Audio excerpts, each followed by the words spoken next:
রাসূলুল্লাহর তরবারিটা উঁচু করে ধরে বললেন, এটা আমি করতে পারবো। সবাই বলল, ওমর ইবনে খাত্তাব, তার সাহস আছে, তার শক্তি আছে, সামর্থ্য আছে। ওগো যুবকেরা শুনে নাও, ওমর ইবনে খাত্তাব কেমন ছিলেন। নবীর মাথা কাটার মতো উদ্ধত সাহস দেখিয়েছিলেন। ওমর ইবনে খাত্তাব ছুটে চললেন, নবীর মাথা কাটবেন। সাহাবীরা খবর শুনে ঘিরে ধরেছেন, কাছে আসতে দিবে না। আল্লাহর নবী সাহাবীদেরকে বললেন, আসতে দাও, জায়গা করে দাও, রাস্তা করে দাও। ওমর রাদিয়াল্লাহু তাআলা আনহু এসে দাঁড়ালেন। আল্লাহর নবী দাঁড়িয়ে ওমর রাদিয়াল্লাহু তাআলা আনহুর বাহুতে ঝাঁকা দিয়ে বললেন, ওগো ওমর, আল্লাহ কি তোমার মনের অবস্থার পরিবর্তন এখনো করে নাই? ওমর রাদিয়াল্লাহু তাআলা আনহু তরবারিটা নবীর কদমের কাছে রাখলেন এবং বললেন, ওগো নবী, আমি তওবা করেছি। আমি আমার বোন এবং আমার ভগ্নিপতির ইসলাম গ্রহণের খবর শুনে তাদেরকে এমন প্রহার করেছি, এত পিটিয়েছি, তারপরেও তারা ইসলামের বাণী ছাড়তে চায় নাই, কালেমার বাণী থেকে সরে আসতে চায় নাই, আপনার কদমটা ছাড়তে চায় নাই। আমি বুঝতে পারলাম নিশ্চয় এমন কোন বাণী, যেই বাণী রক্তপাতকে ভয় পায় না, যেই বাণী মৃত্যুকে ভয় পায় না। কি এমন বাণী আমার বোনের কাছে শুনলাম। আল্লাহ আমার হৃদয়ে হেদায়েতের আলো প্রজ্বলিত করেছে। এই তরবারি, যেই তরবারি দিয়ে আপনার গলা কাটতে এসেছিলাম, ওগো নবী, আপনার কদমের কাছে সঁপে দিয়ে বলছি, আজকে থেকে ইসলামের বিরুদ্ধে যে কথা বলবে, ওমরের তরবারি তার বিরুদ্ধে অবস্থান নিবে। দোয়া করেছিলেন কে? আল্লাহর নবী দোয়া করেছেন সাল্লাল্লাহু আলাইহি সাল্লাম। আর কবুল করেছেন কে? আল্লাহ রাব্বুল আলামিন কবুল করেছেন। ওগো আমার ভাইরা, এই জন্য বিশ্ব নবী হযরত মুহাম্মদ সাল্লাল্লাহু আলাইহি সাল্লামের নাম যখন শুনবো তখন কি বলবো? সাল্লাল্লাহু আলাইহি ওয়াসাল্লাম। এই ওয়াজটাই অন্তত মনে রাখেন। বেশি ওয়াজ শোনার দরকার নাই, অল্প ওয়াজ শোনেন, অল্প আমল নাজাতের জন্য যথেষ্ট হবে। অনেক জানি কিন্তু মানি না, এমন আছে না নাই? বলেন আছে না নাই? অনেক জানে মানে না, অনেক বলে মানে না, অনেক বলে, অনেক ওয়াজ করে, কবির বিন সামাদও তার বাইরে নাকি, ধরা খালি বুঝা যাবে। ঠিক না বেটি? আবু তাহা আদনান আজকে ছাড়াছাড়ি হয়ে গেছে। খুশি তো আপনারা? কোন ঝালালেন না তো। কেউ বোর পক্ষে, কেউ আবু তাহা আদনানের পক্ষে। কেউ বলে পৃথিবী একদিকে গেলেও আবু তাহা আদনানের দেখানো পথ থেকে সরে দাঁড়াবো না। আর কেউ বলে প্রথম থেকেই সন্দেহ করছিলাম এই বেটা খারাপ ছিল। দুনিয়ায় সবাইরে খুশি করা সম্ভব হবে না। পারিবারিক ঝামেলাটা সামনে এনেছে তার স্ত্রী, এটা নিঃসন্দেহে অন্যায়। পারিবারিক ঝামেলা পরিবার দিয়ে মেটানো দরকার ছিল। কিছু মানুষ আছে যখন মাছ পায় না তখন ছিপে কামড় দেয়, আছে না নাই? সম্মান দেয়ার মালিককে? আল্লাহ রাব্বুল আলামিন। কেড়ে নেওয়ার মালিককে? তবে হ্যাঁ, অবশ্যই যারা যে পথে চলেন সেই পথের কদর করার দরকার আছে না নাই? সারা রাত স্লোগান দেবেন ধানের শীষ, ভোট দেওয়ার সময় দাড়ি পাল্লা হবে? কথা কয় না। আবার সারাদিন স্লোগান দিলেন দাড়ি পাল্লা, ভোট দেওয়ার সময় ধানের শীষ। এটা নেফাকি। কি ফাঁকি? নেফাকি। আপনি যেটা করবেন সেটা স্পষ্টভাবে করেন। আপনি খারাপ কাজটা করলেও সেটা সামনে দাঁড়িয়ে করেন, উপরে বুজুর্গ বুজুর্গ ভাব আর ভিতরে অন্যরকম। এটা করা যাবে? আল্লাহ আমাদের এসব থেকে হেফাজত করুন, বলেন আমিন। সম্মানিত ভাইয়েরা, এলাকার সন্তান, এত করে ওয়াজ শোনানোর কিছু নাই, ওয়াজ যা শোনানোর শোনাবে না। আজমপুর মাঝের পাড়া নতুন মাদ্রাসার উদ্যোগে আজকে 12তম বার্ষিক তাফসিরুল কোরআন মাহফিলের শ্রদ্ধাভাজন সভাপতি জনাব মোহাম্মদ ইসরাফিল হোসেন সাহেব, যিনি সভাপতি মাঝের পাড়া জামে মসজিদ। এছাড়াও নতুন যে মাদ্রাসা হবে, সেই উদ্যোক্তা তো আপনি। নতুন এখানে একটা মাদ্রাসার পরিকল্পনা করা হয়েছে, যেই মাদ্রাসার উদ্যোক্তা শুধু বলবো না, প্রতিষ্ঠাতা বললেও ভুল হবে না, নিজের জমি বিক্রি করে, এরকম না তো? হ্যাঁ, জমি বিক্রি করে দিচ্ছে। ও আমাদের আরেকজন, উনি সভাপতি না, কিন্তু উনি নিজের জমি বিক্রি করে মাদ্রাসা প্রতিষ্ঠিত করছেন, আমাদের আকবর চাচা। আমি তো এই লেখার কিন্তু সবার আবার ভালো করে চিনিও নেই, এজন্য একটু ঝামেলা। তো সভাপতি সাহেব আছেন স্টেজে। এছাড়া আজকে ওনাকেও আমি একটু সত্যি কৃতজ্ঞতা জ্ঞাপন করছি যে জমি বিক্রি করে এই সময় মসজিদের টাকা মেরি দিয়ে জমি কেনার লোক বেশি। ঠিক না বে ঠিক? কমিটি চেঞ্জ হয়েছে আর হিসেব দেবে না, খাতা দেয় কিন্তু হিসেব দেয় না, আছে না নাই? খাতা দেবে, হিসেব দেবে না। তার মানে মসজিদের টাকা নিয়ে জমি কিনে থিয়েছে। ও জমি কিনে সেদিন একজন তো বললো, ভাই মসজিদের টাকা নিয়ে দাদন ছেড়ে। মসজিদের টাকা নিয়ে সুদ খাওয়ার লোকও আছে না নাই? কারণ অনেক সুদখোর মসজিদের সভাপতি, তো যখন টাকা শর্ট পড়ে তখন ওখানতে পূরণ করে। বুদ্ধি আছে না নাই? আল্লাহর খবর, আল্লাহ ভালো টাকাতে একটু খারাপ করেছি, কাটাকাটি করে নেও। ওগো আমার ভাইয়েরা, ও এখনো তো শুরু করে পারিনি। সভাপতিত্ব করছেন ইসরাফিল হোসেন সাহেব, যিনি সভাপতি মসজিদের। এছাড়া আজকে প্রধান মেহমান হিসাবে আলোচনা করবেন হযরত মাওলানা আব্দুল সালাম যুক্তিবাদী বন্ধুবর। বগুড়া থেকে এসেছেন অনেক পথ জার্নি করে। অত্যন্ত দারুণ আলোচক, সমসাময়িক প্রেক্ষাপট নিয়ে খুব ভালো আলোচনা করেন। এবং আমি আর ভাই কয়দিন আগেই মালয়েশিয়া সফর করে আসলাম, ওখানেও আমাদের প্রোগ্রাম ছিল। এছাড়াও ভারত, আরব, সৌদিতেও আমরা একসাথে প্রোগ্রাম করেছি। সেই সুবাদে বলা যায় ইন্টারন্যাশনাল খ্যাতিসম্পন্ন বক্তা উনি এসেছেন। ইতিমধ্যে আমার আগেই পৌঁছে গিয়েছেন, যদিও আমার বাড়ির কাছে বাড়ি। আমাদের সঙ্গীত পরিবেশন করেছেন রকি হোসেন, মারুফ হোসেন। এছাড়াও আমার টিমের আরও সদস্যরা ক্যামেরায় রয়েছেন। আজকে আমার ক্যামেরা পার্সন যারা, দীর্ঘদিন পরে দেখা হচ্ছে, অনেক ভালোবাসার মুখগুলো, যারা অনেক পরিশ্রম করে শীতের রাত কানে মাপলা বেঁধে মোটরসাইকেল চালিয়ে দূর দূরান্তে চলে যায় কোরআনের এই বয়ান। যদিও আমার কাছে অত ভালো বয়ান পায় না, ভালো ভালো বক্তাদের বয়ানগুলো সংগ্রহ করে ইউটিউবে ছেড়ে দেয়, যা আপনারা চায়ের দোকানে বসে বসে চা পান করেন আর ভালো করে এই ওয়াজগুলো শুনতে পারেন। ঠিক না বেঠিক? এখানে যারা ওয়াজ শুনছেন, হয়তো কিছু শুনবেন, কিছু বাদাম খাবেন, আবার কিছু সময় মার্কেটে যাবেন, কিন্তু ইউটিউবাররা যখন দিয়ে দিবে, আপনি আপনার ঘরে বসে সার্চ দিয়ে এই আজমপুরের মাহফিল, পুরা মাহফিল দেখতে পারবেন, শুনতে পারবেন। সুতরাং এই ক্যামেরার গুরুত্ব আছে না নাই? এই জন্য আমি বরাবরই বলি, আমার ইউটিউবার ভাইদের সাথে খারাপ আচরণ করা যাবে না। ওদের সাথে খারাপ আচরণ করবেন না। যদি সম্ভব হয় ওদেরকে দুইটা খাওয়াবেন। সম্ভব হইলে মাহফিল কর্তৃপক্ষ, আপনি কয়জনকে এখানে শুনালেন? উনারা তো শোনাবে মিলিয়ন মিলিয়ন মানুষের, বলেন ঠিক না বেঠিক?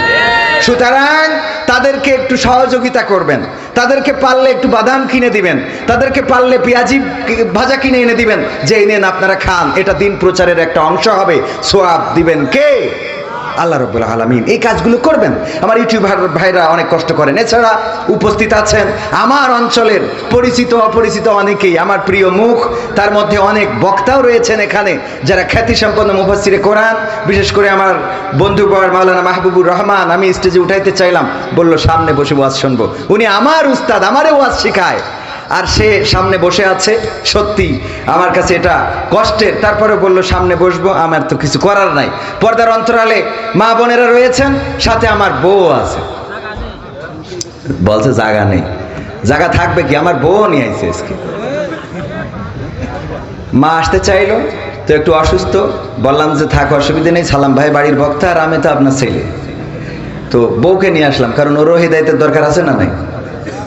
কথা কয় না, কারণ এখনকার সময়ে বউ হইলো বড় ফিতনা।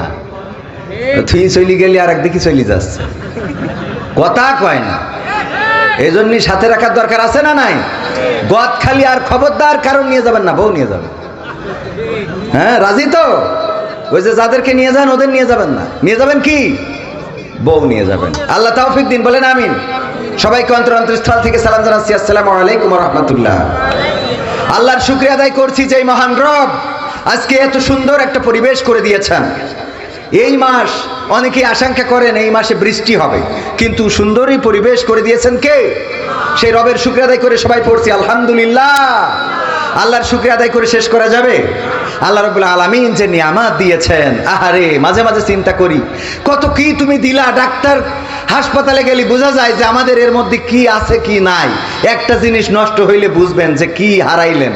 নষ্ট না হওয়া পর্যন্ত কেউ বোঝে, কথা কয় না, বোঝে? একটা কিছু হারাইলেই বুঝবেন। চোখ একটা একটু বাঁকাই গেলেই নামটা আর কবির বিন সামাদ থাকতো না, বলতো টেরা কবিরের বাড়ি যাবা নাকি? ঠিক না ভাই? ঠিক।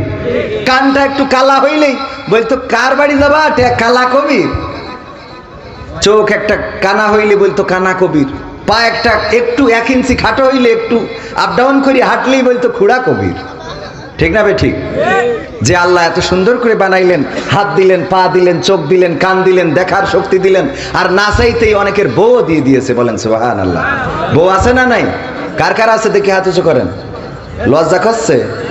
বউ আছে গর্ব করবেন, দেখি হাত তোলেন। বউ যদি দুটো থাকে তাহলে ডবল গর্ব। হ্যাঁ, আজকে এটা বলা যাবে না, আজকে সামনাসামনি, অন্যদিন বলবান। এই সম্বন্ধে ওয়াজ অন্যদিন হবে, আজ বলে অশান্তি বাড়াই লাভ নেই। বিয়ে করেননি কারা কারা হাত উঁচু করেন। এত কম অবিবাহিত এই অঞ্চলে, আল্লাহ। আমার মাহফিলে অবিবাহিত লোক বেশি আসে, কিন্তু এই অঞ্চলে দেখছি বিবাহিত। আমার অঞ্চল তো, এলাকার বন্ধু বান্ধব বলছে ওরা শোনে কিনা, এরকম না? যাই হোক, যারা বিয়ে করেননি শীত আসার আগে আল্লাহ সবাইকে তৌফিক দিন, বলেন আমিন। এই আমিন এত আসতে বললেন, বলেন আমিন। বিয়ে করা খারাপ কাজ না ভালো কাজ? আল্লাহর নবী সাল্লাল্লাহু আলাইহি সাল্লাম বিয়েকে প্রমোট করেছেন। বিয়ে করার জন্য শুধু উদ্বুদ্ধ করেন নাই, আল্লাহর নবী সাল্লাল্লাহু আলাইহি সাল্লাম নিজেও ঘটকালি করেছেন, এমন আছে না নাই? আল্লাহর নবীর একজন সাহাবী ছিল, এত কালো কেউ পছন্দ করে না, এত কালো কারো পছন্দ হয় না, কেউ মেয়ে দিতে চায় না। আল্লাহর নবী সাল্লাল্লাহু আলাইহি সাল্লামের কাছে এসে বললেন, ওগো নবী, আমার বুঝি বিয়ে হবে না? আল্লাহর নবী বললেন, কেন? আমার চেহারাটা সুন্দর না, আমি কালো মানুষ, আমার দাঁতগুলো সাদা আর চোখের পাশে সাদা, এছাড়া আর কোনো সাদা জায়গা নাই, এই জন্য মানুষ পছন্দ করে না। আল্লাহর নবী বললেন, আমি একটা চিরকুট লিখে দিচ্ছি, এই মদিনার সবচেয়ে সুন্দরী নারীটার তোমারে বউ বানাই দেব। বলেন সুবহানাল্লাহ। চিরকুট লিখে দিলেন যে আমি প্রস্তাব পাঠাচ্ছি আমার এই সাহাবীর জন্য। এই সুন্দরী মেয়েটা চিঠি নিয়ে গেলেন, মেয়ের বাবার কাছে দিলেন। মেয়ের বাবা বলল, তোমার এমন চেহারা, এই চেহারার সাথে আমার সুন্দরী মেয়েটারে বিয়ে দিতে রাজি না। ভিতর থেকে মেয়েটি শুনলেন আর বললেন, ওগো বাবা, কার প্রস্তাব ফিরিয়ে দেন? যেই বিয়ের ঘটক স্বয়ং নবী সাল্লাল্লাহু আলাইহি সাল্লাম, যেই বিয়ের প্রস্তাব পাঠিয়েছেন নবী সাল্লাল্লাহু আলাইহি সাল্লাম, সেই বিয়েটা ফেরত দেয়া যাবে না। আল্লাহ নবী সাল্লাল্লাহু আলাইহি সাল্লাম ঘটকালি করেছেন। যাই হোক, ওয়াজ করা আমার ওইদিকে যাওয়ার দরকার নেই, আজকে বিয়েকে এত প্রমোট করারও দরকার নেই। বাড়িতে এমনি ঝামেলা, আরও ঝামেলা বেঁধে জীবনে। সূরা হাসরের, সূরা আল ফজরের 4টা আয়াত আমি তেলাওয়াত করেছি। ইমামরা খুব বেশি বেশি তেলাওয়াত করেন, মনে আছে আপনাদের?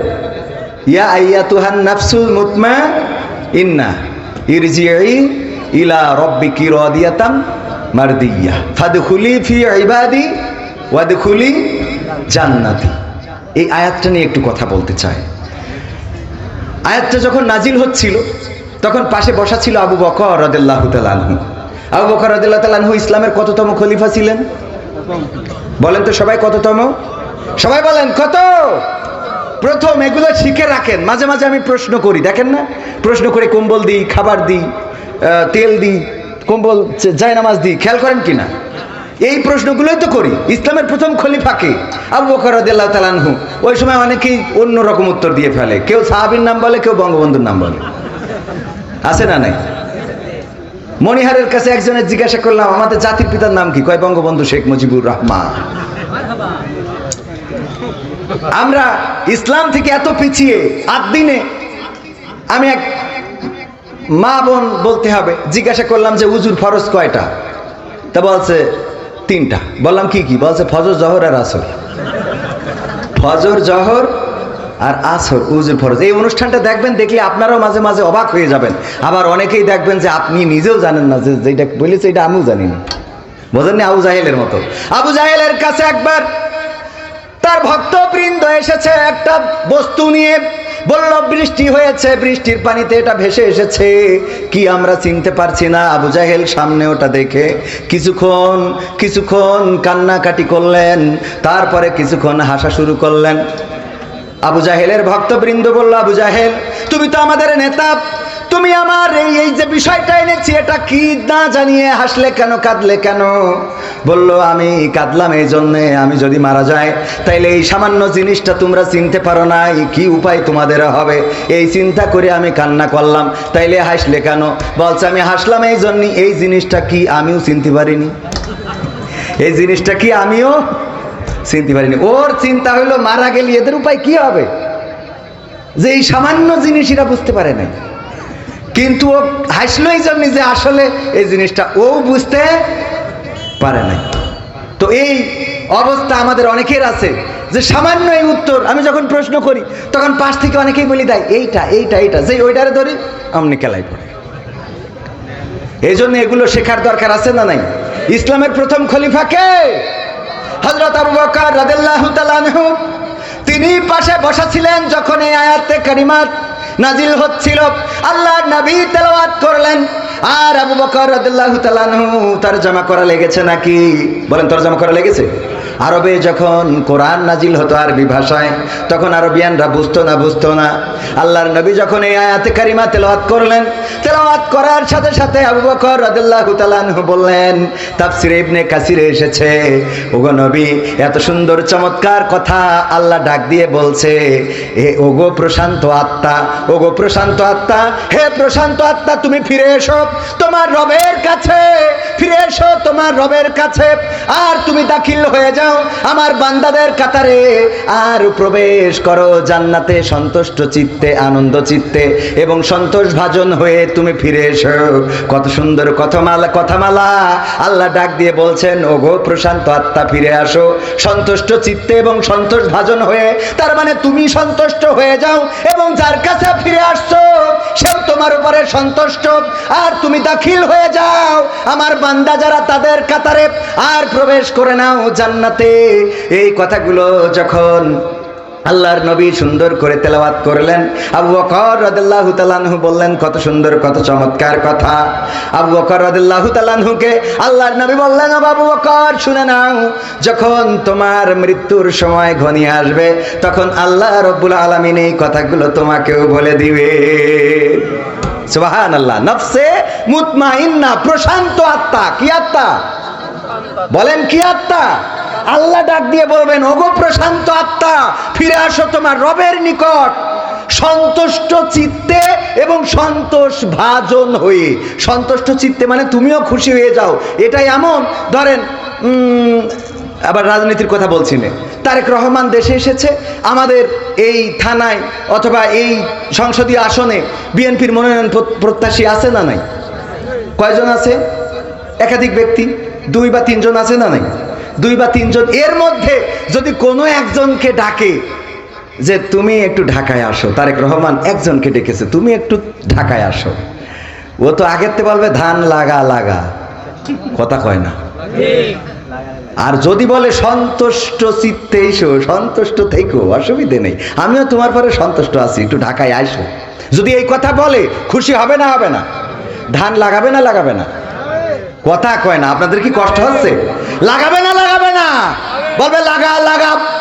হ্যাঁ, এইটা বলবে, বলে চলে যাবে ঢাকায়। ও আমার ভাইয়েরা, এই যদি একটা মনোনয়নের জন্য যদি এত খুশি হয়, একটা নমিনেশনের জন্য যদি একটা মানুষ এত খুশি হয়, শুধু যদি ডাকে যে তুমি আসো, খুশি থেকো, আমি তোমারে খুশি করে দেব, আমি তোমার উপরে খুশি আছি, মানুষ যদি মানুষকে বলে তাইলে যদি খুশি হয়ে যায়, আল্লাহ যদি কোনো বান্দাকে বলে তার খুশিটা কেমন হওয়া উচিত চিন্তা করেন। আল্লাহ বলছে, ওগো আমার বান্দা, ফিরে এসো তোমার রবের কাছে, এসো তোমার রবের কাছে, যেই রবের জন্য তুমি তাহাজ্জুদের নামাজ আদায় করেছো, যেই রবের জন্য তুমি যাই নামাজ ভিজিয়েছো, চোখের অশ্রু ফেলেছো, সেই রবের কাছে ফিরে আসো, যেই রবের জন্য গোটা রমাদানের মাস রোজা রাখতে, না খেয়ে থাকতে, ইফতারটা সামনে নিয়ে বসে থাকতে, যতক্ষণ আজান দেয় নাই ততক্ষণ পর্যন্ত তুমি খাবার খাও নাই, পানি পান করো নাই, যেই রবের জন্য, সেই রব আমি তোমাকে ডাকছি, তুমি ফিরে আসো আমার কাছে সন্তুষ্ট চিত্তে এবং সন্তোষ ভাজন হয়ে, আর দাখিল হয়ে যাও আমার বান্দাদের কাতারে, প্রবেশ করো জান্নাতে। এই কথাটা যাদের জন্য আল্লাহ বলবেন, এদের থেকে ভাগ্যবান আর কেউ কি থাকতে পারে? বলেন, আর কেউ থাকতে পারে? যখন আমাদের কেউ থাকে না তখন থাকেন কে? যখন আমাদের কেউ দেখে না তখন দেখেন কে? যখন আমাদের কেউ খোঁজে না তখন খোঁজেন কে? আল্লাহর নাম নিতে যদি কষ্ট হয়, দরকার নাই, যে আল্লাহ ছাড়া বিপদ উদ্ধার হয় না। মনিরুল ডাক্তার সাহেব স্টেজে আছে। মনিরুল ডাক্তার সাহেব আমার সাথে এসেছে, হঠাৎ অসুস্থতা। যদি মনিরুল ডাক্তারের কাছেও যেতে চান, পাল্লায় যাইতে সময় লাগবে না? লাগবে না? যদি কলটা দিতে চান, ফোনটা ধরাইতে সময় লাগবে না? লাগবে না? কলটা সে রিসিভ করবে, ঘুমে আছে না জেগে আছে জানেন না, ডাক্তারের কাছে ফোন দিয়ে হয়তো ফোনেও না পাইতে পারেন, কিন্তু গভীর রাতে পেটের মধ্যে ব্যথা শুরু হয়েছে, চিৎকার করে আল্লাহরে ডাকলে শোনার জন্য কি সময় লাগে নাকি? কথা কয় না, সময় লাগে? আল্লাহরে ডাকলেন, আল্লাহ, ওগো আল্লাহ, পেটের যন্ত্রণায় বাঁচি না, তুমি কোথায় আল্লাহ? আল্লাহ রাব্বুল আলামিন এমন দয়া, ডাকার মতো যদি ডাকতে পারেন আল্লাহ রাব্বুল আলামিন আপনার যন্ত্রণা কমিয়ে দিবেন, ডাকার মতো যদি ডাকতে পারেন আল্লাহ আপনার অভাব দূর করে দিবেন, ডাকার মতো যদি ডাকতে পারেন আল্লাহ রাব্বুল আলামিন আপনার সমস্যা সমাধান করে দিবেন। বলেন সুবহানাল্লাহ। আল্লাহর এই ক্ষমতা আছে না নাই? বলেন আছে না নাই? আল্লাহকে ডাকলেন কে? আদম আলাইহিস সালাম বললেন, রব্বানা যালামনা আনফুসানা ওয়া ইল্লাম তাগফির লানা ওয়া তারহামনা লানাকুনান্না মিনাল খাসিরিন। ওগো আল্লাহ, ওগো রব, আমি তোমারে ডাকছি, আমি আমার উপরে জুলুম করেছি, তুমি আমারে ক্ষমা করো, তুমি আমার উপরে দয়া করো, রহম করো। আল্লাহ শুনেছে না শোনে নাই? আল্লাহর ডাকলেন কে? ইউনূস আলাইহিস সালাম যখন মাছের পেটের মধ্যে ঢুকে গেল, আহারে পৃথিবীর কোন মানুষ খবর পাইল না, নৌকা থেকে ফেলে দেওয়া হলো, পানির মধ্যে পড়ে গেল, মাছটা গিলে নিয়ে চলে গেল। ওই মাছের পেটের অন্ধকারের মধ্যে, পানির অন্ধকারের মধ্যে এবং রাতের অন্ধকারের মধ্য থেকে যখন চিৎকার করে বলল, লা ইলাহা ইল্লা আনতা সুবহানাকা ইন্নী কুনতু মিনাজ জালিমিন। আমার আল্লাহর ডাকার পর আল্লাহ ডাকে সাড়া দিয়েছেন না দেয় নাই? বললেন, ওগো রব, আমি আমার উপরে জুলুম করেছি, তুমি পুত পবিত্র, তোমার মতো বড় পবিত্র আর কেউ নাই, আমি আমার উপরে জুলুম করে ফেলেছি, আল্লাহ তুমি আমারে ক্ষমা করো, দয়া করো, তুমি ছাড়া উপায় নাই।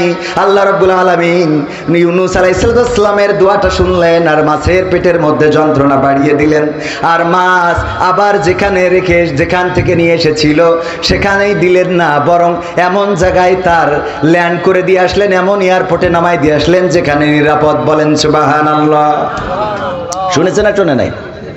যখন নদীর পাড়ে মুসা আলাইহিস সালাম, সাহাবীরা বলল, ওগো মুসা, বিপদে পড়ে গেলাম তোমার পরে ঈমান আনার কারণে, আর তো কোনো উপায় নাই, আর কোনো রাস্তা নাই, এখন সামনে মারব পিছনেও মারব, আমরা এমন জায়গায় আটকে গেছি, এমন চিপাগলিতে, যদি বের হতে চায় ফিরাউনের বাহিনী তারা আমাদেরকে অ্যাটাক করবে, তাদের ঘোড়ার পদতলে পিষ্ট হয়ে মারা যাব, আর যদি আগাইতে চায় তাইলে এই সাগরের সমুদ্রে চুবানি খেয়ে মারা যাব, এখন বলো মুসা কি করব? আল্লাহর নবী মুসা আলাইহিস সালাম নিশ্চিন্ত ছিলেন, হতাশ হলেন না, বরং তিনি জানেন যে আল্লাহ রাব্বুল আলামিন আছেন। নফসে মুতমাইন্না তো এরকমই হয়, বিপদে পড়লেও হতাশ হয় না।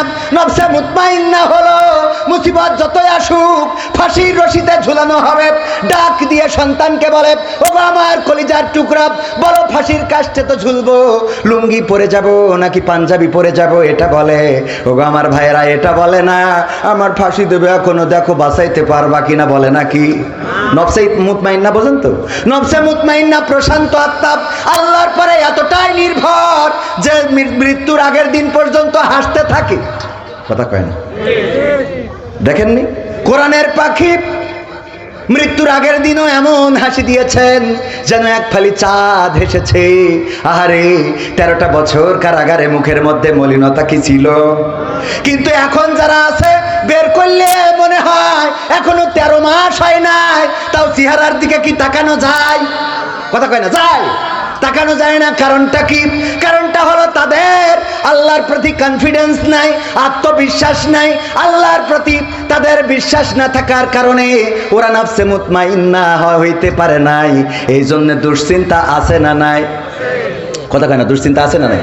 আর নফসে মুতমাইন্না তারা জানে বেঁচে আছি মানে আল্লাহ আছে, মরে গেলেও কে আছে, জেলে থাকলেও কে আছে, বাইরে থাকলেও কে আছে, মাঠের মধ্যে যদি যান তাও আল্লাহকে পাওয়া যায় না, যায় না। সিজদায় যদি ডাকেন আল্লাহকে পাওয়া যায় না, যায় না।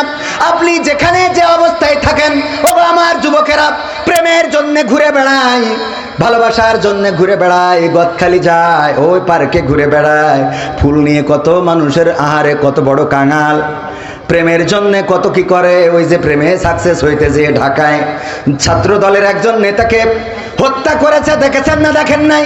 হত্যা করার সাথে সাথে ধারণা করা হয়েছিল হয়তো রাজনৈতিক কোনো হত্যা হতে পারে, কিন্তু আহারে ঘটনাটা কি বের হলো, একজন নারীর জন্য তার জীবনটা দিতে হলো।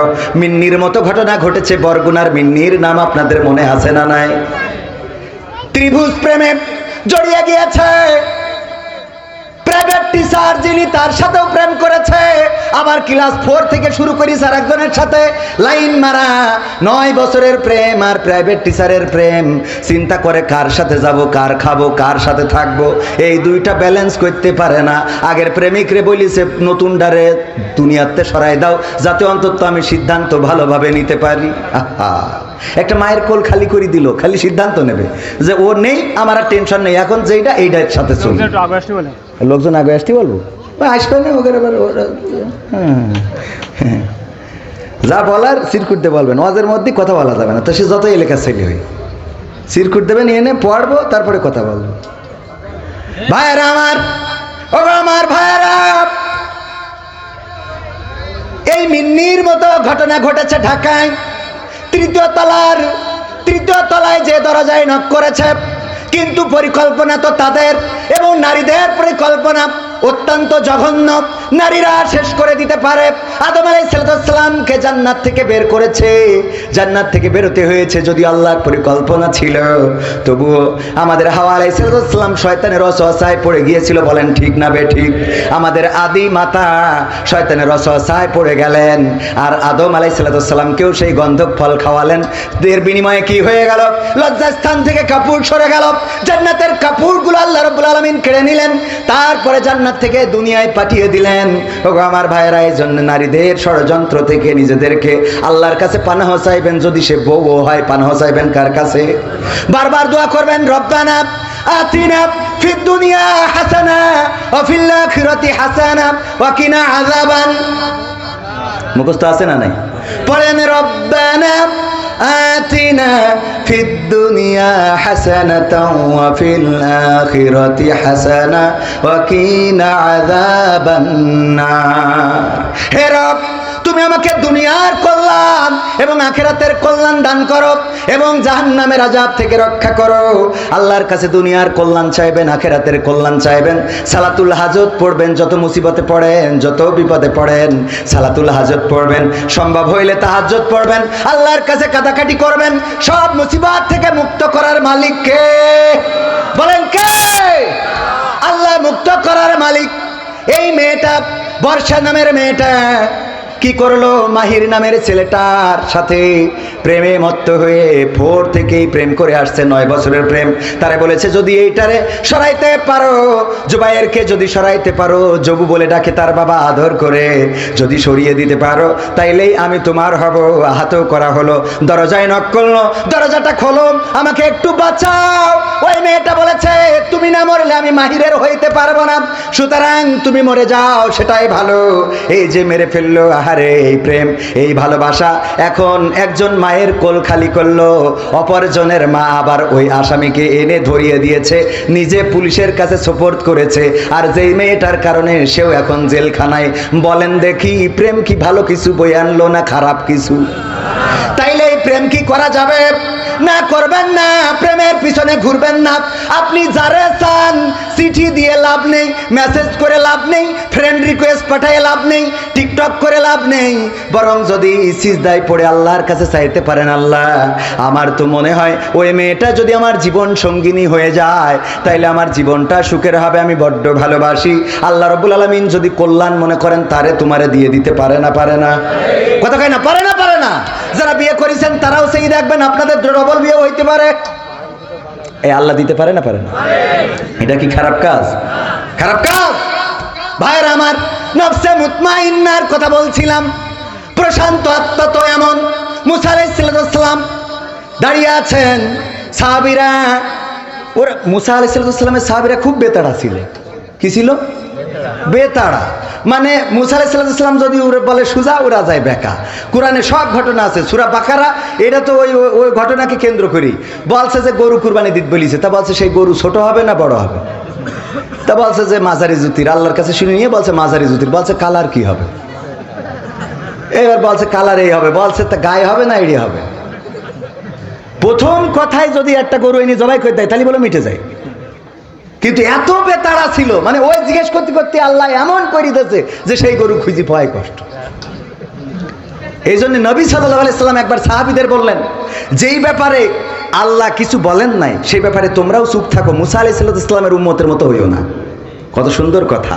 যে ব্যাপারে আল্লাহ কিছু, আমাদের কিছু কাজ আছে, আমাদের ফতোয়া জানার দরকার খুব। বলছে হুজুর ওয়াজ শুনে বাড়ি যাওয়ার সময় আমার ভাই আবার একটু পায়খানা লাগিল, তো মাঠে পায়খানা ফিরে, ওই সময় তো পানি নেই, তা না শুইছে, তো খেজুর গাছতে রস পেড়িয়েছে পরের গাছের, অবশ্যই ওইটা ঝেড়িয়ে আমরা আবার খেয়েতে বাড়ি আইছি, এতে কি মানে ও যে সুচি নিয়ে জন্য কি গুনাহ হবে? কোয়ানে দড়ি কোয়ানে লাগাতে, খাইছিস চুরি করি, তুই শুছিস কি না শুছিস ও দিয়ে চিন্তা করলাম। মানে আর এখন ফতোয়ার বাক্স নিয়ে বিভিন্ন হুজুর বসে, মুরগি জবাই করেছে, তো মুরগি জবাই করতে যে পশ্চিম মুখও চিনতে পারিনি উত্তর মুখ, এটা খাওয়া যাবে কিনা, তো এত টেনশন করার দরকার আছে? কথা কয় না। আপনি কোনো হোটেলে গেছেন, যে সোজা চুপচাপ ঢুকবেন, খাবেন, চলে আসবেন। গরুর মাংস না কুত্তার মাংস না মুরগির মাংস অত চিন্তা করার দরকার নেই, আপনি খাইছেন চলে আইছেন। যদি শুকরের মাংস হয় আপনার জন্য কোনো অসুবিধা নেই, কিন্তু যদি সন্দেহ পোষণ করেন গরুর মাংস হইলেও খাওয়া যাবে না। কথা কি বুঝতে পারিছেন? এত পেছানোর দরকার আছে?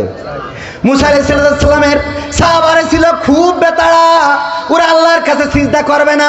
এই জন্য আল্লাহ বললে একটা গেট বানাও, এমন গেট জানে ঢুকতে গেলে মাথা নিচু করা লাগে। গেট বানাইছে, বলছে মুসা আমাকে তো চেনো না, পা আগে ঢুকাবো, পা ঢুকাই তারপর গুলাই উঠা মতো, গুলাই ঢুকা মতো পা আগে পুড়িয়ে দিয়ে তারপর, মানে কত বেতাড়া। ওরা নদীর পাড়ে দাঁড়ায় বলছে আমরা প্রথমেই কইছিলাম না যে এর থেকে ফিরাউন ভালো, এখন এমন জায়গায় এনে দাঁড় করাইছ, এখন হয় সুবানি খাবো না ওখানে মরবো। মুসা এবার তোর বিপদে ফেললে আমরা বলো মানতে পারছি না, ওরা কাছাকাছি আসলে বলো কুবাকুবি নিজেদের মধ্যে বাঁধবে। আল্লাহর নবী মুসা আলাইহিস সালাম প্রশান্ত আত্মার অধিকারী ছিলেন, নফসে মুতমাইন্না, এত প্রশান্ত, কিছুই বললেন না, চুপচাপ আল্লাহর অপেক্ষায় ছিলেন। আল্লাহ রাব্বুল আলামিন বললেন মুসা কি সমস্যা? ও আল্লাহ নদীর পাড়ে তো দাঁড়ায় আছি, পার হইতে হবে, কি করব? আল্লাহ বললেন হাতে কি? লাঠি। এই লাঠি দিয়ে কি করো? ছাগলের পাতা পেড়ে খাওয়াই, আমি মাঝে মাঝে রাস্তা থেকে পাথর সরিয়ে দিই। আল্লাহ রাব্বুল আলামিন বললেন ওই লাঠি দিয়েই বাড়ি দাও নদীর উপরে। মুসা আলাইহিস সালাম বললেন বাড়ি দিলে কি হবে? এটা বলেন নাই, বলেছেন আর বাড়ি দিয়েছেন, রাস্তা বানিয়ে দিয়েছেন কে? জোরে বলেন কে? আল্লাহ রাস্তা বানাই দিলেন কয়টা? 12টা গোত্রের জন্য 12টা রাস্তা পার হয়ে গেল মুসা আলাইহিস সালামের সাহাবীরা। ও আমার ভাইরা, এই ঘটনা এই পর্যন্তই থাক। এরপরে ইব্রাহিম আলাইহিস সালামের আগুনে ফেলা হবে, চড়ক গাছে উঠানো হলো, রশি বাঁধা হলো, টানা শুরু করেছে, টানতে টানতে টানতে টানতে ফেলে দিবেন আগুনের মধ্যে। যারা টানে তাদের মধ্যে নিজের জন্মদাতা পিতাও ছিল না, ছিল না? ইব্রাহিম আলাইহিস সালাম ভয়ে বলল নমরুদ আমার ভুল হয়ে আছে, প্লিজ আমাকে ক্ষমা করেন। বলেছে? বলেন বলেছে? বলে নাই নফসে মুতমাইন্না তো এইটাই, কোনো কিছুই বললেন না, চুপচাপ রয়েছেন। টানো বাবা টানো, নমরুদ টানো, তোমার যত মন্ত্রী প্রতিমন্ত্রী আছে সবাই ধরে টানো, কোনো অসুবিধা নাই। ফেরেশতারা আসলেন, এসে বললেন ওগো ইব্রাহিম আমরা একটু সহযোগিতা করতে চাই। ইব্রাহিম আলাইহিস সালাম বললেন কেন? বলল তোমার কষ্টটা আমরা আরশে আজিম থেকে দেখে সহ্য করতে পারি নাই। বলল আল্লাহ কি তোমাদের পাঠিয়েছে? বলল আল্লাহ পাঠাই নাই, আল্লাহর কাছে ফরিয়াদ করেছিলাম আল্লাহ যদি একটু সাহায্য করতে পাঠাতে সাহায্য করে দিতাম। আল্লাহ বলল যাও যাও, তবে যে আমার ইব্রাহিমের কাছে আগে শুনবা সে সাহায্য চাই কি চায় না। যদি সাহায্য করতে বলে করবা, যদি না করতে বলে তাইলে চলে আসবা। ইব্রাহিম আলাইহিস সালাম বললেন ওগো ফেরেশতারা তাইলে ফিরে যাও সেই আল্লাহর কাছে যে আল্লাহ তোমাদের থেকে আমার মনের অবস্থা আরো ভালো জানে। সুবহানাল্লাহ বলবেন না? তোমাদের থেকে আমার আল্লাহ আরো ভালো জানেন। তোমরা মনের অবস্থা কি জানো? আল্লাহই তো দেখে আমার মনে কি হয় কি না হয়। আল্লাহ রাব্বুল আলামিন কি করলেন?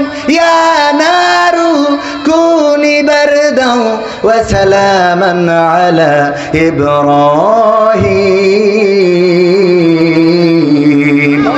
আল্লাহ বললেন ওগো ইব্রাহিম, তুমি আমার ইব্রাহিমের জন্য ঠান্ডা আরামদায়ক এয়ার কন্ডিশনের মতো হয়ে যাও, আগুন ফুলবাগান হয়ে গেল।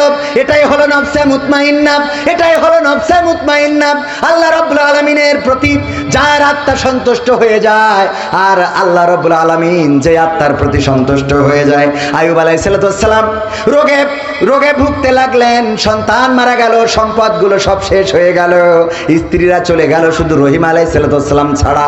এই অবস্থার মধ্যেও আল্লাহর নবী আইয়ুব আলাইহিস সালাম আল্লাহরে ডাকা ছেড়ে দিলেন না। এটা বললেন না, ওগো আল্লাহ তুমি আমারে কেন রোগ দিলে, আমি তো সারাদিন তোমার জিকির করি। এই কথা একবারও বলেন নাই, একবারও এমন কথা উচ্চারণ করেন নাই। অসুস্থর পরে অসুস্থ, গায়ে ঘা হতে হতে পোকা হয়ে গেল, পোকাগুলো গা থেকে ঝরে ঝরে পড়ে। এরপরে আস্তে করে যখন জিহ্বায় পোকা ধরে গেল, জিহ্বাগুলো খাওয়া শুরু করে দিল, তখন আইয়ুব আলাইহিস সালাম ডাক দিলেন, ওগো রব, হে আমার রব, তোমার কাছে কোনো অভিযোগ আমি কোনোদিন করি নাই।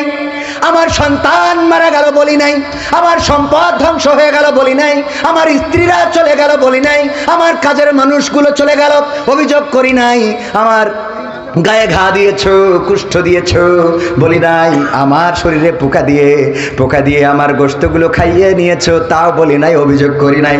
ওগো আল্লাহ, আজকে অভিযোগ করা ছাড়া কোনো উপায় নাই, কারণ আমি এত কষ্টের মধ্যেও আমি তোমার জিকিরটা করতাম আমার জিহ্বা দিয়ে, আর আজকে তুমি আমার সেই জিহ্বায় পোকা দিয়েছো, আর ওই পোকা আমার জিহ্বাটা খেয়ে ফেলে। ওগো আল্লাহ, তুমি বলো আমার জিহ্বাটা যদি পোকাই খেয়ে নেয়, তাইলে আমি কেমন করে তোমার জিকির করব, কেমন করে আমি তোমারে ডাকবো, কেমন করে আমি আল্লাহ আল্লাহ বলে তোমারে আহ্বান করব। ওগো রব, তুমি আমার সমস্ত শরীরে পোকা দাও, শুধু জিহ্বাটা অক্ষত রেখে দাও। বলেন আল্লাহু আকবার। আল্লাহ রাব্বুল আলামিন বললেন, ওগো আইয়ুব, আমার পরীক্ষা নেওয়া শেষ, তোমার আর দুশ্চিন্তার কারণ নাই, সব ফিরিয়ে দিলাম। সুবহানাল্লাহ। ফিরিয়ে দিলেন কে? আল্লাহ আবার সব ফিরিয়ে দিলেন। সম্পদের জায়গায় চলে আসলো, সন্তান স্ত্রী সব চলে আসলো, শরীর আবার আগের মতো ভালো হয়ে গেল। এটাই হলো নফসে মুতমাইন্না। আপনি কষ্ট পান, দুঃখ পান, রোগে থাকেন, শোকে থাকেন, ডাকবেন কাকে? দূর করার মালিককে। আমার মা আসে নাই, আমার মা থাকলে সত্যতা যাচাই করতে পারত। আমি আপনার এলাকার সন্তান, এই অঞ্চলে এই পথেই বাইসাইকেল চালিয়ে বড় হয়েছি। পাল্লা মোকামতলা দাখিল মাদ্রাসার ছাত্র আমি, অনেকেই চেনেন। আমার রবিউল চাচা আছেন, ডাক্তার রবিউল চাচা, আব্বার সাথে ঘুরে বেড়াতেন। আব্বা মারা যাওয়ার পরে আমার মা পরের বাড়িতে কাজ করার মতো ভূমিকাও রেখেছেন, মানুষের কাছে হাত পেতেছেন, কিন্তু ধৈর্য হারা হন নাই। মানুষের কাছে গিয়েছেন। বাবা মারা যাওয়ার পরে একের পর এক বিপদ আসতেই থেকেছে। বাবা মারা যাওয়ার পরে আবার 2 বছর পরে আমার ভাগ্নি মারা গেল। আমার মায়ের সমস্ত গায়ে কুষ্ঠ রোগ দেখা দিল, সমস্ত শরীরে ঘা। এই ঘা নিয়ে আমাদের এমপি ছিল মুহাদ্দিস আবু সাইদ সাহেব রাহিমাহুল্লাহ, উনার কাছে গিয়েছিলেন সহযোগিতার জন্য। আল্লাহ এমন একটা পরিস্থিতি আমাদের তৈরি করেছিলেন যে আমি হোটেলে কাজ করা, থালা বাসন মাজা পর্যন্ত করেছি, গার্মেন্টসে কাজ করেছি, আল্লাহর পথ থেকে সরে দাঁড়ায় নাই। যেই মালয়েশিয়ায় পরিশ্রম করতাম, এখন সেই মালয়েশিয়ায় আবার মেহমান হয়ে যে ওয়াজ শোনাই। বলেন সুবহানাল্লাহ। এটা করে দিয়েছেন কে? আল্লাহর প্রতি যদি বিশ্বাস থাকে ঘুরে দাঁড়াবেন, আজ হোক কাল হোক দাঁড়িয়ে দেবেন কে? দাঁড় করিয়ে দিবেন কে? সম্পদ হারিয়ে গেছে, দুঃখ পাওয়ার দরকার নাই। সন্তান হারিয়ে গেছে, দুঃখ পাওয়ার দরকার নাই। একটা সন্তান মারা গেছে, কষ্ট পায়, পরের বার দেখা যায় আল্লাহ যমজ সন্তান দান করে দিয়েছেন। বলেন সুবহানাল্লাহ। দেয়ার মালিক কে? যদি আল্লাহর পরে আস্থা থাকে, যদি আল্লাহর পরে বিশ্বাস থাকে, যদি আল্লাহর পরে তাওয়াক্কুল করেন, নফসে মুতমাইন্না, যদি আপনি সিদ্ধান্ত, আল্লাহর সিদ্ধান্তে অটল থাকেন। ইব্রাহিম আলাইহিস সালাম আল্লাহর সিদ্ধান্তে অটল ছিলেন। আল্লাহ বললেন, ইয়া নারু কুনি বারদাও ওয়া সালামান আলা ইব্রাহিম, ওগো আগুন তুমি আমার ইব্রাহিমের জন্য ঠান্ডা আরামদায়ক হয়ে যাও। এমনি ভাবে যুগে যুগে শুধু নবী পয়গম্বরদের নয়, আল্লাহর নবী আমাদের প্রিয় নবী মুহাম্মদ সাল্লাল্লাহু আলাইহি সাল্লাম হিজরতের রাতে যখন যাচ্ছেন, তখন আশ্রয় নিয়েছিলেন সাওর নামক একটা গুহা, যে গুহার নাম হলো গারে সুরা, আরবিতে বলে গারে হেরা, সাওর পর্বতের গুহা। আর কুরআন নাজিল হয়েছে কোথায় বলেন? গারে হীরা, হেরা গুহায় গারে হীরা বলে। ওইটা হলো হেরা গুহা। যারা উঠেছেন তারা জানেন এখন উঠাটা সহজ, ওদিকেও যাব না। আল্লাহর নবী এমন একটা গুহায় আশ্রয় নিয়েছেন আবু বকর রাদিয়াল্লাহু তাআলা আনহুর সাথে। আর বিশ্ব নবী সাল্লাল্লাহু আলাইহি সাল্লাম ওই গুহার মধ্যে যখন আশ্রয় নিয়েছে, পায়ের দাগ দেখে একজন কাফের চিনতে পারত। ওই পায়ের দাগ দেখে হাঁটতে হাঁটতে হাঁটতে হাঁটতে পৌঁছে গেল ওই গারে সাওরের ওই জায়গায়, সাওর পর্বতের গুহার ওখানে পৌঁছে যাওয়ার পরে তারা কথোপকথন করছে, পায়ের দাগ তো এখানেই শেষ হয়েছে, নিশ্চয় এই গুহার মধ্যে আশ্রয় নিতে পারে। আবু বকর রাদিয়াল্লাহু তাআলা আনহু বললেন, ও নবী, আর কোন রাস্তা খালি রইল না, আর কোন রাস্তা বাকি রইল না। আল্লাহর নবী বললেন, আবু বকর কেন এমন কথা বললে? আবু বকর রাদিয়াল্লাহু তাআলা আনহু বললেন, ও নবী, উপরের দিকে একটু তাকিয়ে দেখেন, কতগুলো কাফের, ওরা সংখ্যায় বেশি, ওরা এই জায়গা পর্যন্ত চলে এসেছে, এখন নিচের দিকে তাকালেই আমাদের দেখে ফেলবে। আমরা তো সংখ্যায় মাত্র 2 জন, আর ওরা সংখ্যায় অধিক, আমাদের আর বাঁচার কোনো রাস্তা রইল না।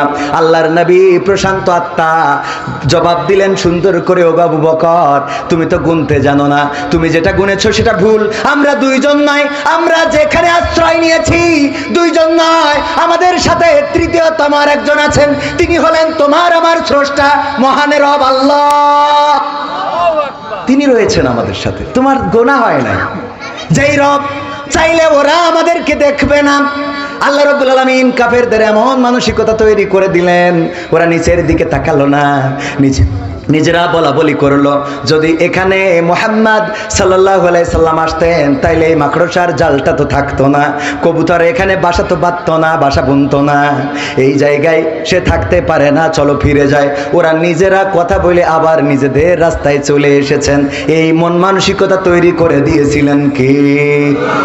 সে আল্লাহর প্রতি পরে আস্থা রাখা যাবে? আমরা মনে করি মসজিদে যদি টাকা দিই তাইলে মনে হয় অভাব শুরু হয়ে যাবে। এরকম মানুষ আছে না নেই? মসজিদে যে দান করতে চায় না, জুমার দিন আসে সবচেয়ে ছিঁড়া ফাটা নোট, যেই নোটটা আর ফকিরেও নেবে না, সেই নোটটা মসজিদে দান বাক্সে দেওয়ার মতো আল্লাহর বান্দা আছে না নাই? এখনো মসজিদের বাক্স ঝাঁকাইলে খটাং খটাং খটাং খটাং শব্দ হয়, তার মানে এখনো কয়েনগুলো মসজিদে আসে না। 2 টাকার নোট এখন ফকিরেও নেয় না। ফকিরে নিবে কি? ঢাকায় যেই দেখলাম, ওরে বাবা, কোনো ফকির এখন মুখ দেও ভিক্ষা করে না, সবাই ওই ব্লুটুথ মাইক্রোফোন কিনে নিয়েছে, ব্লুটুথ ওই স্পিকার কিনে নিয়েছে। আল্লাহর বান্দা চেয়ারে বসে আর ওই ব্লুটুথ জুড়ে থিয়েছে, সার চেয়ারে বাসারে। স্যার এখন ভিক্ষে করে, তাও চেয়ারে বসে। আমি কলাম, আল্লাহ, আমরা হাইটি বেড়াই আর ওরা বসে বসে ভিক্ষে করে, কি আরাম। আছে না নাই? আমি প্রায়ই বলি, আমার গেটের সামনে, আপনাদের এলাকায় আসে ওই ফকির, ভ্যানে করে এক ফকির শুয়ে থাকে, মাইক বাজে, সামনেটা আসে না আপনাদের এলাকায়?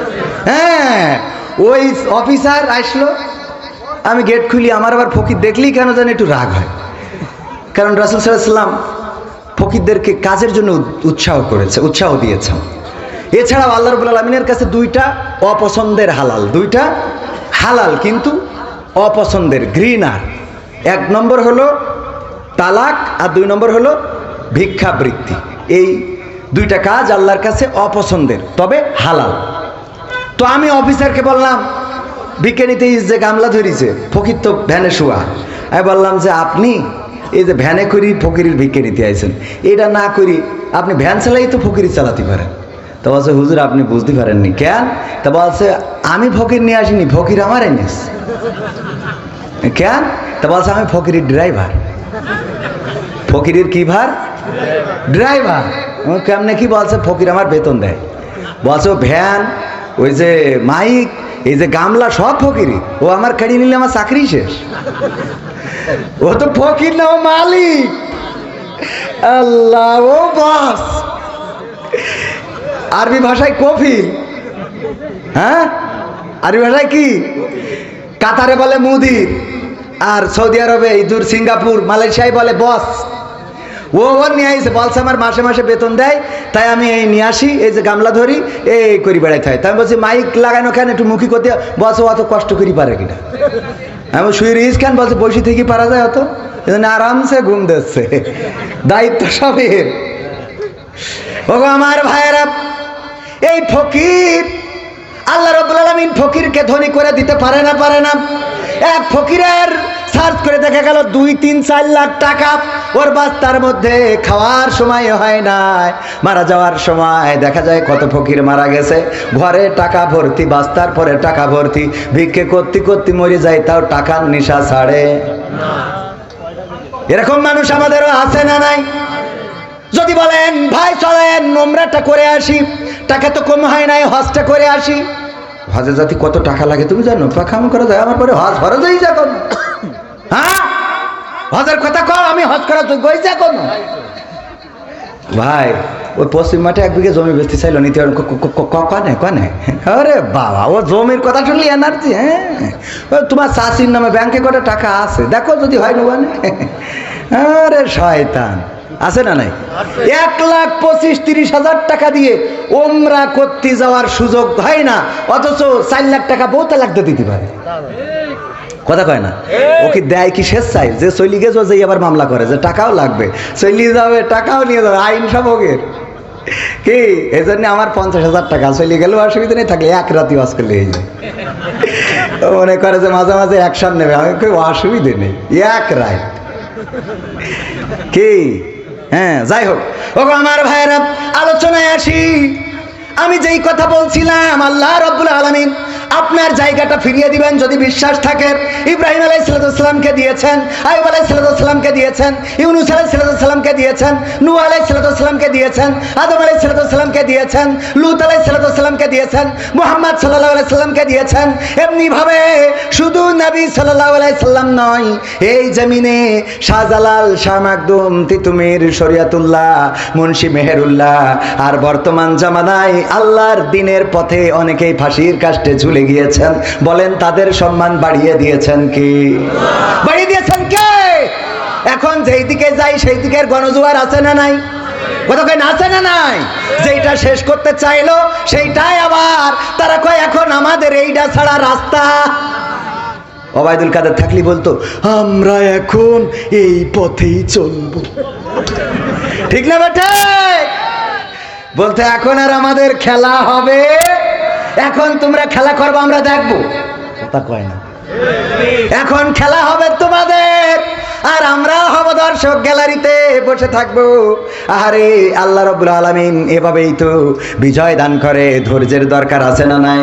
ধৈর্য ধরলেন, বিজয় দিয়ে দিচ্ছেন কি? এমনি ভাবে যদি অন্যরাও ধৈর্য ধরে, বিজয় দিবেন কে? যদি অধৈর্য হন, লাঞ্ছিত করবেন কে? আল্লাহ লাঞ্ছিত করেছেন ফিরাউনকে, নমরুদকে, হামানকে, আল্লাহ লাঞ্ছিত করেছেন আবু জাহেলকে, আবু সুফিয়ান, উতবা, সাইবা, মুগিরা, আবু লাহাব। এমনি ভাবে অসংখ্য কাফেরকে লাঞ্ছিত করেছেন। যারা আল্লাহর বিকল্প পথ খুঁজতে চেয়েছে তারা দুনিয়ায়ও পথ পায় নাই, আর আখেরাতেও পাবে। আর যারা আল্লাহর পথ খুঁজে নিবে, দুনিয়ায় তারা সম্মানিত হবে, আর আখেরাতে তাদের মর্যাদা দিবেন কে? আল্লাহ ডাক দিয়ে বলবেন, ইয়া আইয়াতুহান নাফসুল মুতমাইন্না ইরজিই ইলা রাব্বিকি রাদিয়াতাম মারদিয়া ফাদখুলি ফি ইবাদি ওয়াদখুলি জান্নাতি। ওগো আমার বান্দা, তুমি ফিরে আসো তোমার রবের কাছে, তুমি ফিরে আসো তোমার রবের কাছে সন্তুষ্ট চিত্তে এবং সন্তোষ ভাজন হয়ে, আর প্রবেশ দাখিল হয়ে যাও, আমার বান্দাদের কাতারে শামিল হয়ে যাও। আমার প্রিয় বান্দা যারা, প্রিয় বান্দা কারা? আল্লাহর নবী, আল্লাহর ওলি যারা ছিল, আল্লাহর ওলি কারা ছিল? শাহজালাল, শাহ মাকদুম আল্লাহর ওলি ছিলেন, মুন্সি মেহেরুল্লাহ, তিতুমির, বখতিয়ার, ইখতিয়ার, এমনি ভাবে আল্লাহর ওলি ছিলেন। আর আল্লাহর নবীদের নাম তো সবাই জানেন, তাদের কাতারে শামিল করে দিবেন কে? আর প্রবেশ করতে বলবেন জান্নাতে। এর থেকে বড় বিজয় কি মুমিনের আর হতে পারে? এই বিজয় চান কে? কে হাত দেখতে চাই? নারায়ে তাকবীর, লিল্লাহি তাকবীর। আল কোরআনের আলো, আল হাদিসের আলো, আমার নেতা তোমার নেতা, নারায়ে তাকবীর। আল্লাহ রাব্বুল আলামিন, আল্লাহর পরে যদি আস্থা থাকেন, বিশ্বাস যদি থাকে, আল্লাহ আপনার রাস্তা করে দিবেন। সেই আল্লাহর পরে বিশ্বাস রেখে দিনের পথে চলার দরকার আছে না নাই? কোরআনের পথে চলার দরকার আছে না নাই? সমাধান খুঁজে খুঁজে ক্লান্ত হয়েছো যারা, সমাধান যদি পেতে চাও সব পথ গিয়ে ভুলে কোরআন দেখো খুলে, সমাধান যদি নিতে চাও। সমস্যা যত সব দূর করে দিবে রব, সমস্যা যত সব দূর করে দিবে রব, যদি তুমি যাও চেয়ে যাও। সমাধান সমাধান খুঁজে খুঁজে ক্লান্ত হয়েছো যারা, সমাধান যদি পেতে চাও সব পথ গিয়ে ভুলে কোরআন দেখো খুলে, সমাধান যদি নিতে চাও। কোরআন ধরি না বলে, কোরআন পড়ি না বলে চারিদিকে হই লাঞ্ছিত, কোরআন জানি না বলে, কোরআন মানি না বলে সব অধিকার বঞ্চিত। কোরআন ধরি না বলে, কোরআন পড়ি না বলে চারিদিকে হই লাঞ্ছিত, কোরআন জানি না বলে, কোরআন মানি না বলে সব অধিকার বঞ্চিত। মরিচিকার পিছে না ঘুরে মিছে মিছে, মরিচিকার পিছে না ঘুরে মিছে মিছে, কোরআনটা খুলে দেখে নাও। সমাধান সমাধান খুঁজে খুঁজে ক্লান্ত হয়েছো যারা, সমাধান যদি পেতে চাও সব পথ গিয়ে ভুলে কোরআন দেখো খুলে, সমাধান যদি নিতে চাও। কোরআনেই খুঁজে পাবে সংসার নীতি, আর কি হবে রাষ্ট্রের নীতি। কোরআনের আইন চললে দেশে দূর হবে সব দুর্নীতি। কোরআনেই খুঁজে পাবে সংসার নীতি, আর কি হবে রাষ্ট্রের নীতি। কোরআনের আইন চললে দেশে দূর হবে সব দুর্নীতি। মানব রচিত মতে শান্তি খুঁজো না পথে, মানব রচিত মতে শান্তি খুঁজো না পথে, কোরআনটা খুলে দেখে নাও। সমাধান সমাধান খুঁজে খুঁজে ক্লান্ত হয়েছো যারা, সমাধান যদি পেতে চাও সব পথ গিয়ে ভুলে কোরআন দেখো খুলে, সমাধান যদি নিতে চাও। কোরআনের সমাধান আছে না নাই? সব সমস্যার সমাধান, যারা বলেননি তাদের বিশ্বাস হয়নি। সব সমস্যার সমাধান, যারা বলেন সব সমস্যার সমাধান, সব সমস্যার সমাধান। এই কোরআনের সাথে আমাদের কারো বিরোধ আছে? আওয়ামী লীগ যারা, তারা কোরআন মানে না মানে না। বিএনপি যারা কোরআন মানে না মানে না। জামাত যারা কোরআন মানে না মানে না। অন্য দল যারা করে তারা কোরআন মানে না মানে না। কোরআন যদি মানে, জামাত করা লাগবে না, হেফাজত করা লাগবে না, চরমনাই করা লাগবে না, কওমি আটরশি আলিয়া কোনো কিছু করা লাগবে না। কোরআনের দল, কোরআনের আইন কায়েম করার জন্য যদি আমলিগরা জেগে ওঠে, সেই আমলিগ করলেও হয়ে যাবে। বলেন ঠিক কি না? যদি বিএনপিরা কোরআন কায়েম করে দিতে চায়, সেই বিএনপি করলেও হক আদায় হবে না? হবে না? হক আদায় হয়ে যাবে। আমি কোন দলের কথা বলতে চাই না, আমি আমার কথা হলো কোরআনের দল করবে যারা, তাদের পক্ষে আমরা। বলেন ঠিক না বেঠে? যে কোরআনের পক্ষের লোক, সে যেই হোক, আমি তার পক্ষের লোক। কথা ঠিক না বেঠি? কোরআনের পক্ষে যেই কথা বলবে, কোরআনের চেয়ে সত্য কথা আর কেউ বলে না। হাদিসের মধ্যেও জাল হাদিস, হাদিসের মধ্যেও হাদিসের প্রকারভেদ আছে না নাই? 6টা তো সহিহ গ্রন্থ। কোনটা কোনটা? বুখারী, মুসলিম, আবু দাউদ, নাসাই, ইবনে মাজাহ, তিরমিজি। কয়টা বলেন? কয়টা? এই 6টা জিজ্ঞেস করলে অনেকেই বলতে পারবেন না, আমিও ভালো পারি না, তাও শিখে ফেলেছি। কারণ না বললে মাঝে মাঝে যদি ধরি বসে কেউ। তো এই 6টা হাদিস সিয়াসিত্তা আমরা সহিহ গ্রন্থ মনে করি। এই 6টারও প্রকারভেদ। বুখারী এবং মুসলিম শরীফে যে হাদিসটা এসেছে, সেটাকে আমরা আরো গুরুত্ব দিয়ে বলি মুত্তাফাকুন আলাইহি। বলি না? বলি না যে এই হাদিসটা খুবই গুরুত্বপূর্ণ, যে এই 2টা কিতাবে এসেছে। আবার অনেক রাবি আছে যে রাবি পরিচিত না, এই জন্য আমরা ওই সাহাবিগুলো, ওই হাদিসগুলোকে গরিব হাদিস বানাই নিয়েছি। ওই হাদিসগুলোকে আমরা, অনেক হাদিস আছে যে হাদিসগুলোকে জালও বানাই ফেলেছি। এরকম আছে না নাই? কথা কয় না। কিন্তু কোরআনের মধ্যে কি এরকম প্রকারভেদ আছে? বলেন আছে? সুতরাং কোরআন থেকে যে কথা বলে, এর থেকে সত্য কথা আর কেউ বলে না। বলেন সুবহানাল্লাহ। কোরআন দিয়ে যে কথা বলে, তার মতো সত্য কথা আর কেউ বলে। নবীর নামেও অনেক মিথ্যা কথা চালানোর লোক আছে। শিশু নবী মোস্তফায় রাস্তা দিয়া হাঁটা যায়, হরিণ একটা বান্দা ছিল গাছের তলায়। তুম তুম তুম তুম। কথা কয় না? আছে না নাই?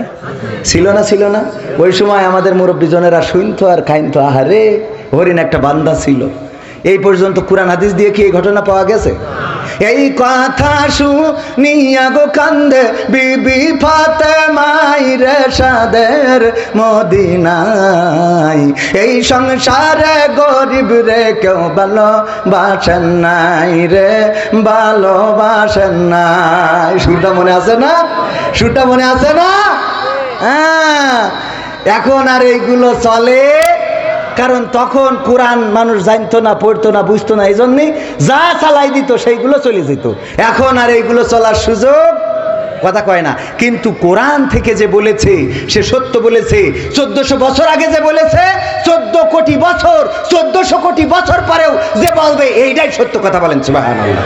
সুতরাং সেই কোরআনের কথা মানার দরকার আছে না নাই? আল্লাহ এই কোরআনে বললেন, ইয়া আইয়ুহাল্লাযীনা আমানু হাল আদুল্লুকুম আলা তিজারাতিন তুনজিকুম মিন আযাবিন আলীম। ও ঈমানদারেরা, আমি কি তোমাদের এমন একটা ব্যবসার সন্ধান দিয়ে দেব যে এই ব্যবসা করলে তোমরা কঠিন জাহান্নামের আযাব থেকে বেঁচে যাবে। আল্লাহ আমাদের কাছে জানতে চেয়েছেন যে এমন একটা ব্যবসা ধরাই দিই যে এই ব্যবসা করলে জান্নাতে যাবা। এই ব্যবসার দরকার আমাদের আছে না নাই? বলেন আছে না নাই? কার কার এই ব্যবসার দরকার? হাত উঁচু করেন যে জান্নাতে যাবেন।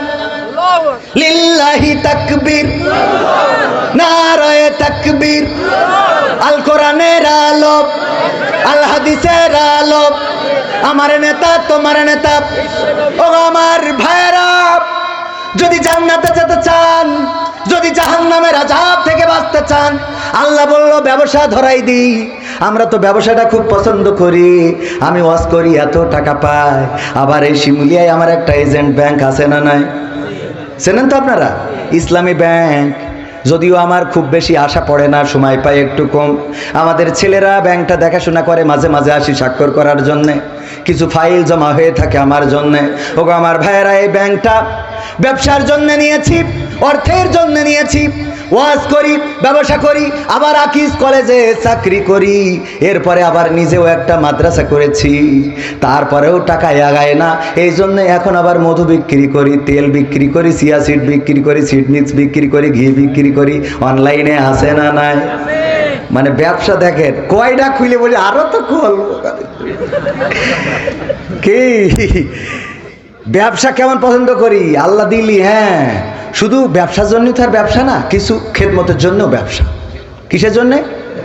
একটা হাসপাতাল করব ছুটিপুরে, ইনশা, যেন অত্র অঞ্চলের অবহেলিত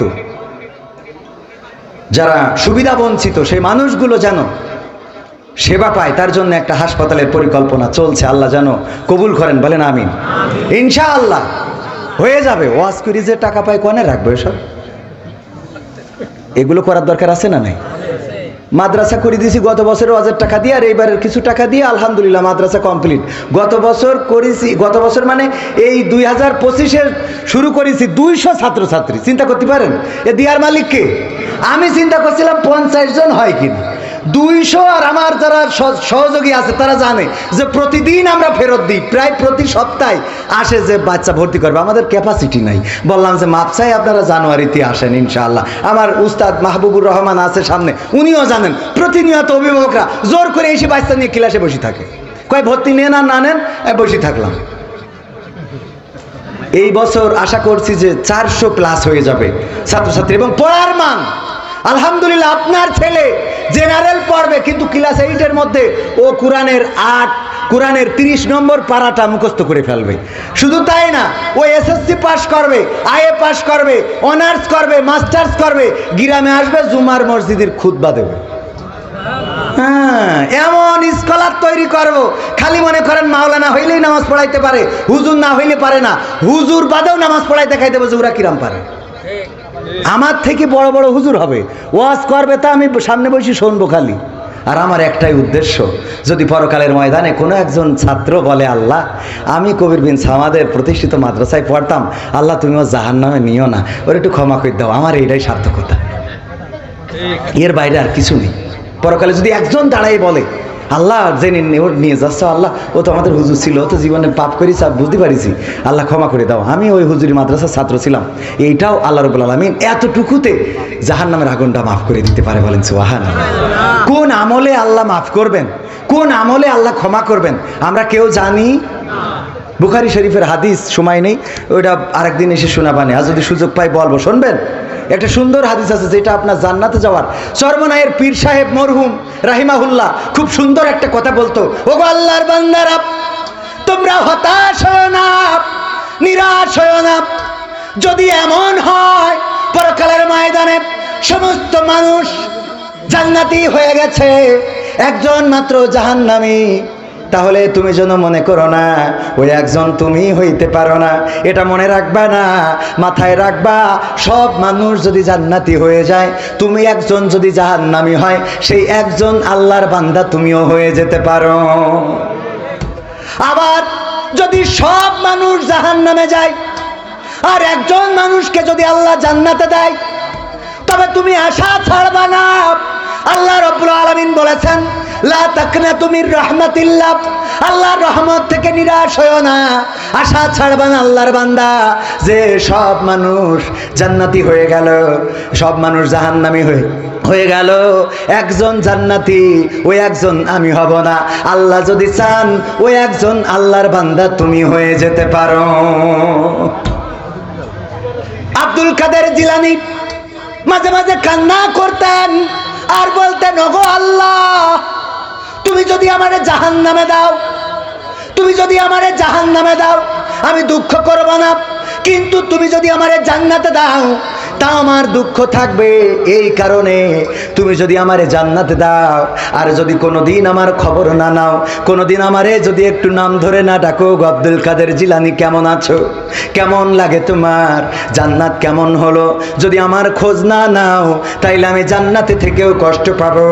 আর যদি তুমি আমারে জাহান্নামে দিয়ে বলো, ওগো আব্দুল কাদের জিলানী, জাহান্নামে তোমার কেমন লাগে, তুমি এই খবরটা নিলে আল্লাহ আমি ওই জাহান্নামটাই বেছে নেব। বলেন আল্লাহু আকবার। আল্লাহর সন্তুষ্ট অর্জন করার দরকার আছে না নাই? আল্লাহ বললেন, ব্যবসা ধরাই দিতে চাই, যেই ব্যবসা তোমার জাহান্নাম থেকে মুক্তি দিবে, তার মানে জান্নাতি বানিয়ে দিবে, সেই ব্যবসাটা তোমরা করতে রাজি আছো কি নাই? আমরা যদি আল্লাহর সাথে সরাসরি কথা বলতে পারতাম, তাইলে বলতাম আল্লাহ রাজি, শিগগিরই ব্যবসাটা বলেন। আল্লাহ রাব্বুল আলামিন পরের আয়াতে বললেন, তুমিনুনা বিল্লাহি ওয়া রাসূলিহি ওয়া তুজাহিদুনা ফি সাবিলিল্লাহি বিআমওয়ালিকুম ওয়া আনফুসিকুম, যালিকুম খায়রুল লাকুম ইন কুনতুম তা'লামুন। আমার আল্লাহ বললেন, ওগো নবী, আপনি যারা এই ব্যবসা করতে চায় তাদেরকে জানাই দেন।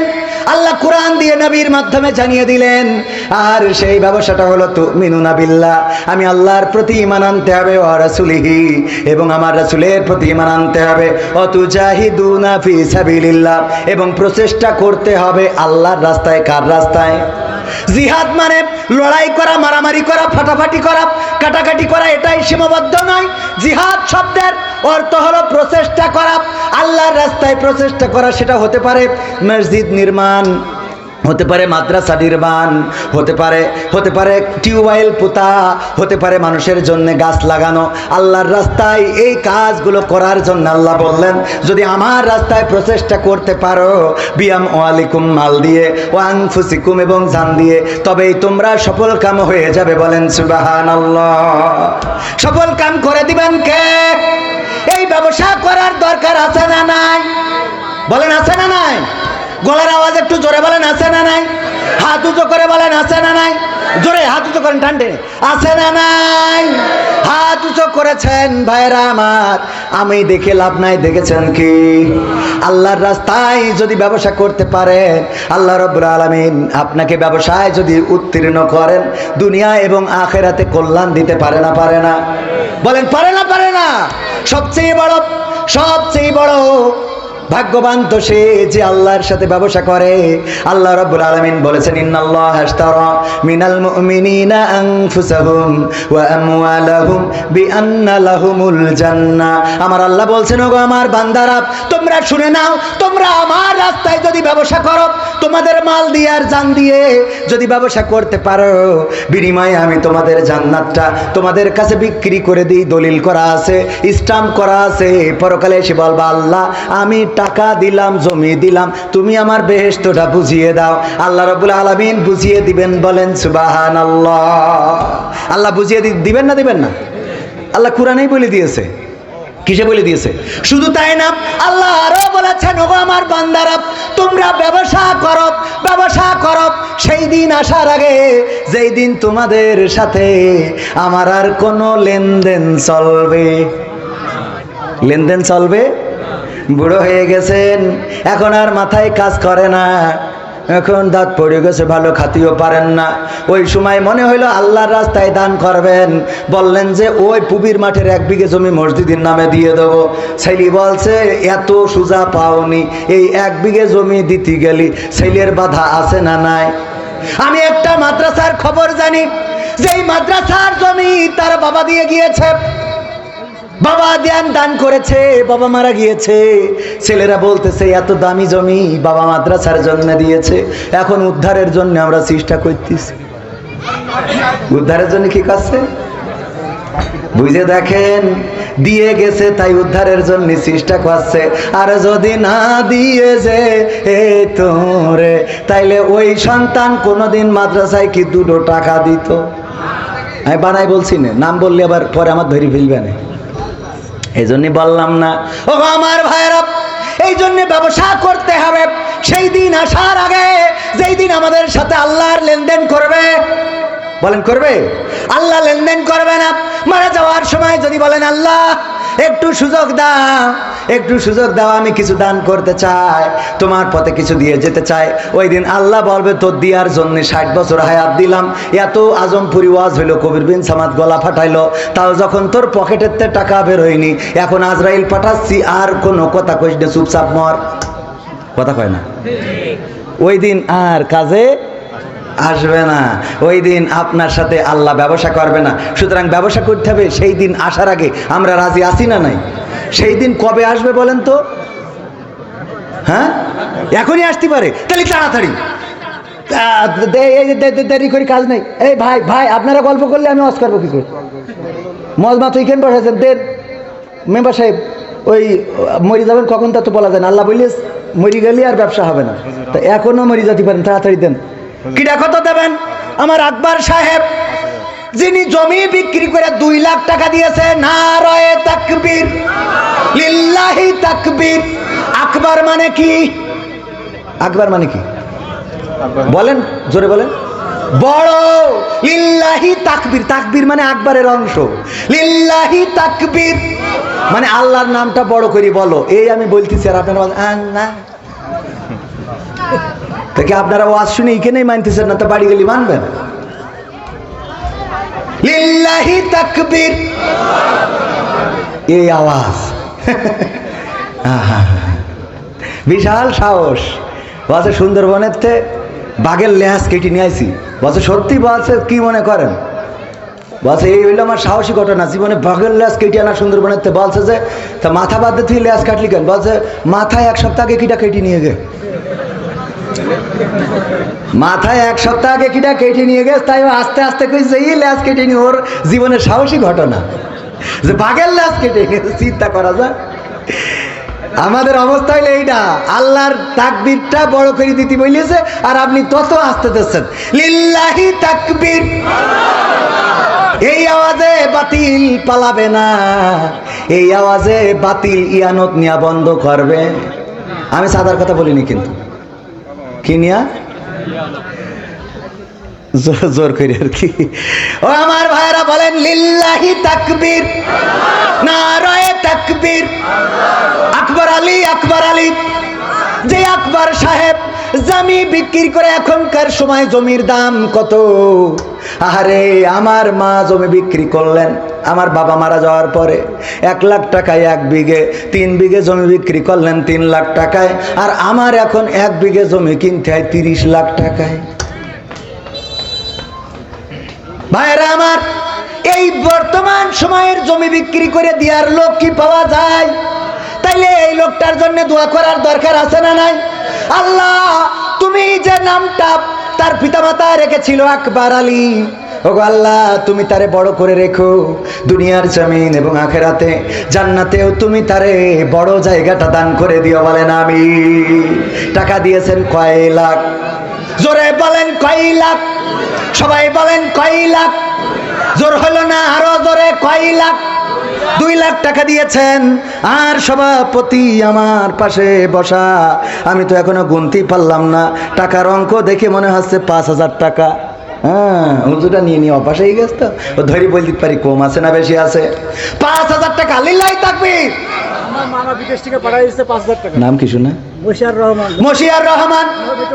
মেটি পাড়ায় বাড়ি, বিদেশে থাকে। কোন দেশে? ইটালি। ইটালি থাকে। এই যে দেশে টালি দিয়ে বানাইনো মনে হয়। আরে আগে বিদেশ মনে করতাম, বিদেশ মানে সব বিদেশ, কিন্তু ইন্ডিয়ায় গেলি আমরা বলতাম ওটা বিদেশ না, ইন্ডিয়ায় গেছ। এই কথা কয় না?